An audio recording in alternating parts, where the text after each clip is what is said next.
ڕاگەیاندنی کومیتەی ژنانی کۆمەڵا بە بۆنەی 25 نۆڤامبر ڕۆژی بەرەنگاربوونەوەی توندوتیژی دژی ژنان. 25 نۆڤامبر ڕۆژی کوژرانی خوشکەکانی میرابل، پاتریا، مینۆراڤا و ماریا ترێزا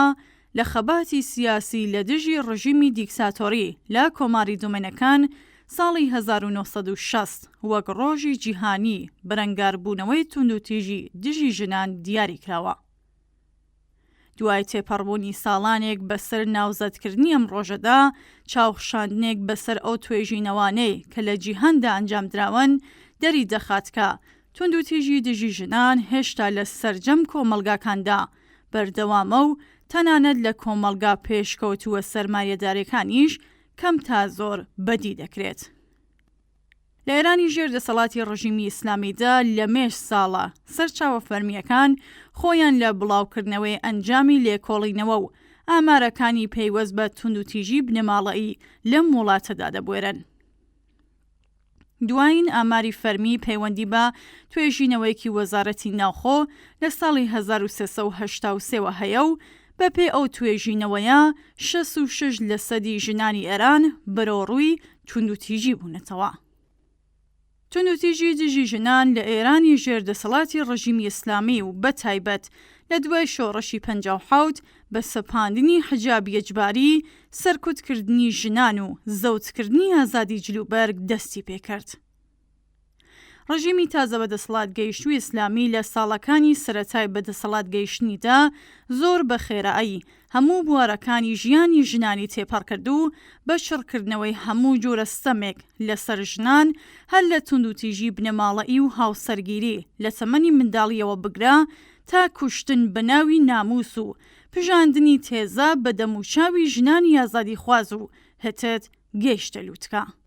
ئەم توندوتیژیە لە دژی ژنان ساڵی 1401 و لە سەردەمی شۆڕەشی ژینادا بە دروشمی ژن، ژیان، ئازادی لەلایەن ژنان و پیاوانی ئازادی خواز و یەکسانی خوازی کوردستان و سەرانسەر ئێرانەوە لەگەڵ ئاڵنگاری بەرەوڕوو بووەوە. بەڵام ئەم قۆناغە لە هەمان کاتدا وەحشیگەری و دژە ژنبوونی ڕژیمی ئیسلامی لە هەموو کاتێک زیاتر نیشاندا. کوشتن و تیرۆرکردنی کچان لەسەر شقامەکان، دەست بە سەرکردنە بەربڵاوەکان، کەڵگ وەرگرتن لە ئامرازی دێرینی دەسترێژی و توندوتیژی ڕێکخراو لە ناو زیندانەکان و هەروەها ژاراویکردنی قوتابخانە و بەشە ناوخۆیەکانی کچان، هەمووی ئەمانە لە زۆمرێ ئەو ڕێشوێنە جنایەتکارانەیە بوون کە هەر لەم قۆناغەدا بە شێوەیەکی بەربڵاو لە دژی بزووسنەوەی مافخوازانەی ژنان ئێران بەکارهێنران. لەمەوەی ئەو 2 ساڵەی کە بەسەر دەستپێکی شۆڕەشی ژینا تێپەڕ دەبێت، دەسەڵاتدارانی کۆماری ئیسلامی بەردەوام هەوڵیانداوە بە جێبەجێکردنی پرۆژە یاسای حیجاب، تەرحی نور و بەکارهێنانی سزاگەلێکی وەک غەرامەی قورس، دەست بە سەرداگرتنی ماڵ و مڵک و زیندانی درێژماوە و لەم دوایانەشدا بە تەرحی گاڵتەجارانەی دامەزراندنی کلینیکی چارەسەری بێحجابی لە دژی ئەو ژن و کچانە بوەستنەوە کە تەسلیمی حجاب یەجباری نابن. ژنانی ئازادی خواز وەڵامی سەرجەم ئەم تەرح و گەڵاڵە ڕەنگا و ڕەنگەیان لە گۆڕەپانی شەقامەکان و کۆڕ و کۆبوونەوە گشتیەکاندا بە توور هەڵدانی حجاب یەجباری داوەتەوە. ئەمڕۆ بە دڵنیاییەوە دەتوانین بڵین کە ژنانی ئازادی خواز لەم بوارەدا سەرکەوتون و ڕژیمی ئیسلامی لەگەڵ شکست و داماوی بەرەوڕوو بووەتەوە.